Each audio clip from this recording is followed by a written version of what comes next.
মনসুর, আপনি কি আমাকে শুনতে পাচ্ছেন? মনসুর, রাঙামাটির ঝুলন্ত সেতু এলাকায় ভ্রমণে গিয়ে পর্যটকরা কি ধরনের সমস্যার মুখোমুখি হচ্ছেন? জি, ওকে। মৃত্তিকা, আপনি যেমনটি বলছিলেন আসলে মৃত্তিকা আপনি যেমনটি বলছিলেন রাঙামাটিতে আসলে দীর্ঘ সময় ধরে পর্যটন সেক্টর তেমন দৃশ্যমান উন্নয়ন হয়নি। তো এই রাঙামাটি পার্বত্য জেলার যেসব পর্যটন সেক্টর উন্নয়ন হওয়ার কথা ছিল তা এখনো দৃশ্যমান নেই। তবে আমাদের সাথে আজকে রয়েছেন রাঙামাটি পার্বত্য জেলা পরিষদের সদস্য যিনি পর্যটন সেক্টর নিয়ে কাজ করছেন। আমরা জানতে চাইবো পর্যটন শিল্পকে আধুনিকায়ন করতে কি কি ব্যবস্থা নেওয়া হচ্ছে জেলা পরিষদের পক্ষ থেকে। আমাদের সাথে রয়েছেন জেলা পরিষদের সদস্য জনাব হাবিব আজম। ধন্যবাদ। আমি পর্যটন কর্পোরেশনের আহ্বায়ক। আমরা নতুন দায়িত্ব পেয়েছি, সেপ্টেম্বরেই আমাদের দায়িত্ব আমরা বুঝে নিয়েছিলাম। তো আমরা দায়িত্ব পাওয়ার পরপরই এই পর্যটনকে কিভাবে আরো উন্নত করা যায় সেটি নিয়ে আমরা কাজ শুরু করেছি ইতিমধ্যে।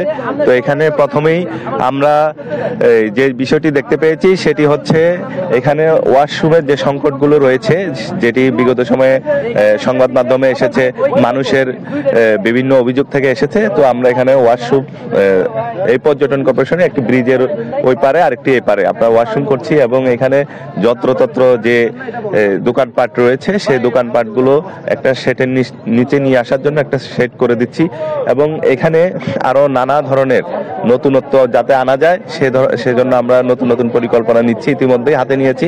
আগামী 1 মাসের মধ্যে এখানে আমাদের কার্যক্রম শুরু হবে। আমার হাতের ডান পাশে এখানে আরো 2টি পাহাড় রয়েছে পর্যটন কর্পোরেশনের। এই পাহাড়গুলোকেও আমরা নতুনভাবে সাজানোর উদ্যোগ নিয়েছি। সেখানে সেলফি পয়েন্ট, লাভ পয়েন্ট সহ বিভিন্ন পয়েন্ট করে জুম ঘর করে যাতে পর্যটকরা আকর্ষণীয় এই স্পটগুলি তারা ঘুরতে পারে, এখানে এসে যাতে পর্যটনের যে সৌন্দর্য সেটি যাতে উপভোগ করতে পারে, সেজন্য আমরা নতুন নতুন উদ্যোগ নিয়ে এই কার্যক্রম ইতিমধ্যে আমরা শুরু করেছি, নতুন প্রকল্প হাতে নিয়েছি।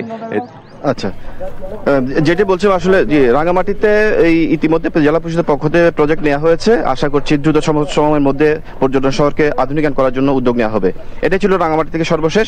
রাঙামাটি পর্যটন ঝুলন্ত সেতু থেকে মনসুর আহমেদ, চ্যানেল আই। ধন্যবাদ মনসুর আপনাকে।